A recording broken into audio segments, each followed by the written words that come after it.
आज हम बात करेंगे एक ऐसे तानाशाह की जिसने अपने 25 साल के हुकूमत काल में न सिर्फ इराक को बल्कि पूरी दुनिया में सनसनी मचा दी। एक ऐसा छोटा बच्चा जो गरीबी और शोषित माहौल में पैदा हुआ और देखते ही देखते पूरे मुल्क का मालिक बन गया। उसने 3 साल तक अपने 25 लीटर खून से कुरान भी लिखवाया, लेकिन फिर एक ऐसा समय आया कि उसकी खुद की आवाम उसके खिलाफ हो गई और उसे फांसी के फंदे पर लटका दिया गया। ये कहानी है सद्दाम हुसैन की, जो अरब मुल्क में एक शक्तिशाली नेता माना जाता था। सद्दाम हुसैन का जन्म 28 अप्रैल 1937 को इराक में तिक्रित के पास एक गांव अल अवजा में होता है। जब सद्दाम हुसैन 3 साल के थे तब उनके पिता की मृत्यु हो जाती है और गरीबी की वजह से उनकी मां दूसरी शादी कर लेती है।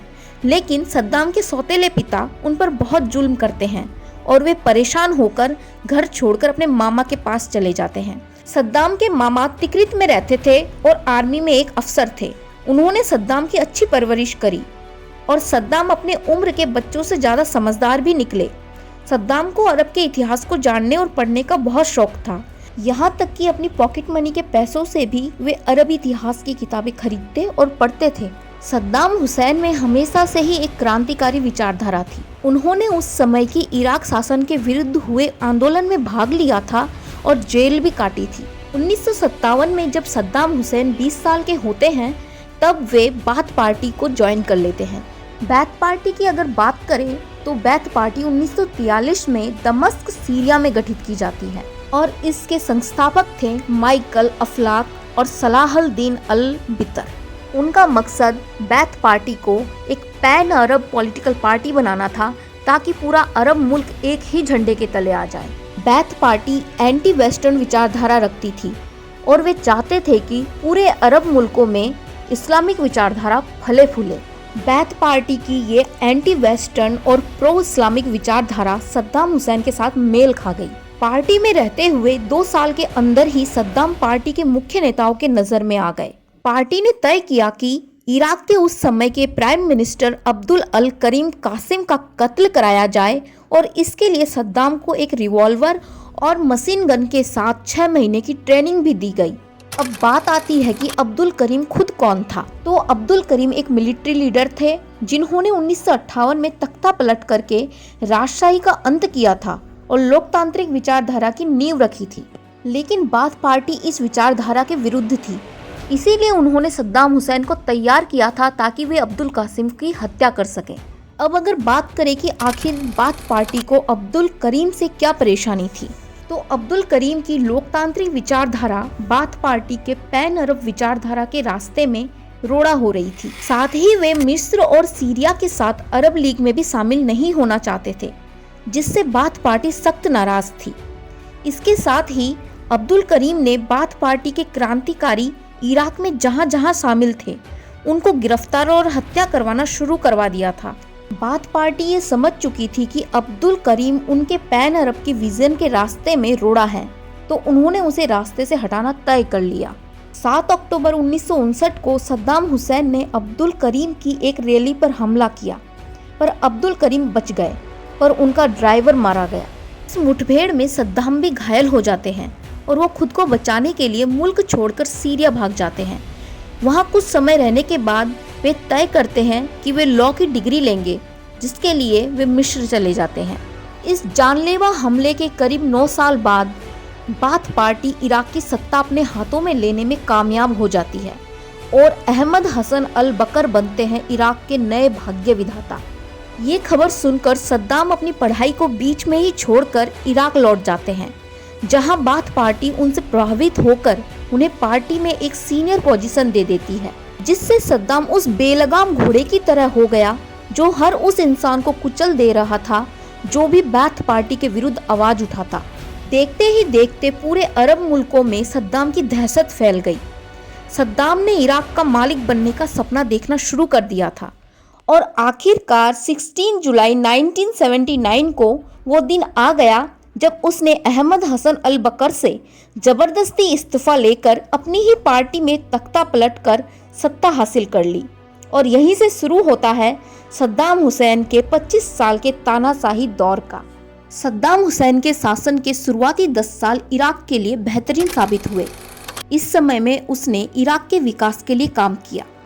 चिकित्सा, शिक्षा, इमारत निर्माण, सड़क निर्माण और महिलाओं के अधिकारों की सुरक्षा जैसे क्षेत्रों में बेहतरीन काम किया। धीरे धीरे सद्दाम इराक के लोगों के बीच बहुत लोकप्रिय हो गया, यहाँ तक कि पूरे अरब मुल्कों को ये बात माननी पड़ी कि सद्दाम एक लोकप्रिय नेता है। सद्दाम हुसैन ने एक अनोखा काम यह भी किया कि अपने 25 लीटर खून से लगातार 3 साल तक कुरान लिखवाई और उसे स्थानीय मस्जिद में रख दिया गया। इस समय तक सद्दाम हुसैन की महत्वाकांक्षा काफ़ी बढ़ चुकी थी। वो सिर्फ इराक तक सीमित नहीं रहना चाहता था, इसके साथ ही वो पूरे अरब मुल्क पर अपना शासन स्थापित करने की महत्वाकांक्षा जगा चुका था, जिसके चलते 1980 में सद्दाम हुसैन ने ईरान पर हमला कर दिया, जो 1988 तक चला। इन 8 सालों में करीब 3 लाख इराकी और 10 लाख ईरानी इस जंग का शिकार हो गए। इस इराक ईरान जंग की असल वजह थी सत अल अरब नदी, जिस पर दोनों मुल्कों की नज़र थी, जहां से ऑयल ट्रांसपोर्ट किया जाता था। सन 1937 में दोनों मुल्कों के बीच एक संधि भी तय हुई थी कि वे एक दूसरे के हिस्सों में घुसपैठ नहीं करेंगे, पर सद्दाम हुसैन ने इस संधि को तोड़ते हुए सत अल अरब नदी पर अधिकार करने के लिए ईरान पर हमला कर दिया। इस जंग में इराक को अमेरिका, फ्रांस सहित समस्त अरब देशों का सपोर्ट मिल रहा था। सारे देश मिलकर इराक को पैसा, बारूद, हथियार, सैटेलाइट इंटेलिजेंस और बायोकेमिकल वेपन जैसे खतरनाक हथियार तक मुहैया करवा रहे थे। हालांकि युद्ध 8 सालों तक चला, पर ईरान खुद को बचाने में सफल रहा, लेकिन वो सद्दाम का तख्ता पलट करने में नाकामयाब रहा।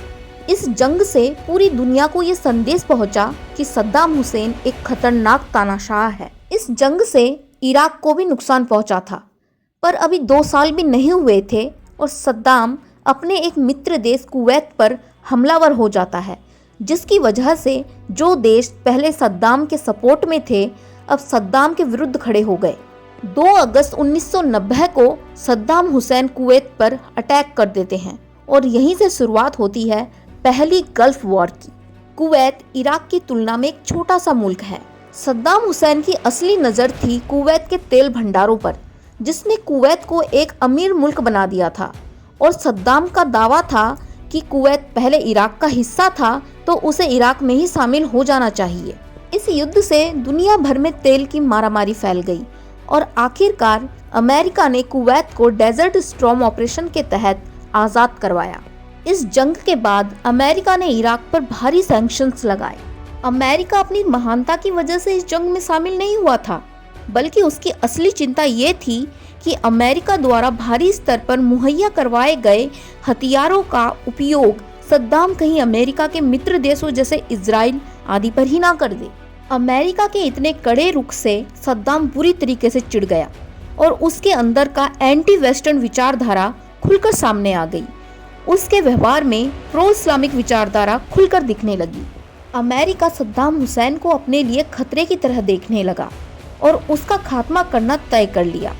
साल 2003 में सद्दाम हुसैन अपने शहर तिक्रित के पास ही एक गड्ढे में छुपे हुए पाए गए। ऐसा माना जाता है कि सद्दाम हुसैन और उनके बेटे बॉडी डबल यूज करते थे, यानी कि उनके पास अपने ही तरह दिखने वाले और भी 8-10 लोग होते थे। जब भी खतरे की आशंका होती तो बॉडी डबल सद्दाम हुसैन की जगह काफ़ी बार पब्लिक गैदरिंग को अटेंड करते थे। अब गड्ढे में जो मिला है वो असली सद्दाम है या उनका बॉडी डबल, इसकी जांच करने के लिए उनको हॉस्पिटल ले जाया गया और उनका डीएनए टेस्ट करके उनकी सत्यता प्रमाणित की गई। 19 अक्टूबर 2005 में सद्दाम हुसैन का ट्रायल शुरू होता है और कई महीनों की कार्रवाई के बाद आखिरकार सजाए मौत की सज़ा सुनाई जाती है।